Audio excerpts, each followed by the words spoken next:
So the good news is my apple tree is looking healthy this spring, and I'm going to show you really close. It's got blooms, beautiful little blooms, and I see bees on the blooms already. So it's looking beautiful. Unfortunately, I can't remember what kind of apple tree this is. So I'm pretty sure I planted a Honeycrisp and a Red Delicious. So there's this beautiful little tree. It's 2 years old. It's looking really nice, getting a thicker trunk on it. And then I planted this one, which is much bigger, and it's got a much thicker trunk on it. See, I need to trim that off because you don't let little sprouts like that grow. So I've got to clip that off of there. But this one has also blooms, beautiful little blooms for my sweet baby apple tree. I'm loving it, loving it, loving it. And so unfortunately, I also don't know what kind of apple tree this is. It's either a Honeycrisp or a Red Delicious, but whatever. Someday, maybe next year, I'm gonna have apples.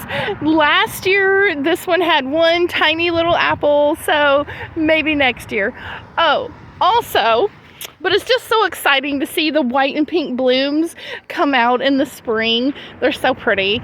Yes, and unfortunately, here is my rhododendron. These rhododendrons, this is their 3rd year. Oh my god, there's actually a bloom on it. You see how they just stay yellow and brown? I've done all I can for them. I've increased the acidity of the soil because they like a more acidic soil. I have fertilized, I have trimmed, pruned. They got almost what looks to be, there's some blooms coming out on those. See, they're gonna bloom, but they've got what looks to be almost like blight, like tomatoes get. I don't think that's exactly what it was, but yeah, they're just not healthy. So I'm gonna have to dig these up, and I think I'm gonna put down some of those new azaleas this year, the kind that bloom all summer, and they're really beautiful, vibrant colors like pretty pink. And look at these. Now these are my cute little Stella Diors that are coming up. They're looking really good, nice and fluffy. I dug these up from my mom's house last summer and planted them here.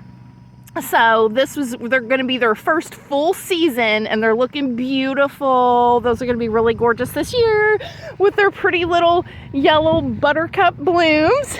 Now, on the other hand, underneath this bigger tree here, I planted them too, but what I did wrong is I separated them too much.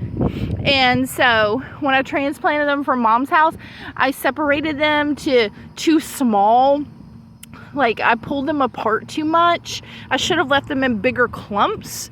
But they are coming up, and they're going to be okay. It looks like they're going to be fine. It's just going to take them a little longer to get fuller and more bushy.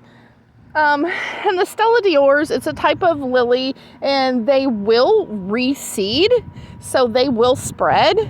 But they don't just go crazy with their spreading. Like, they'll spread, but kind of stay in the same area.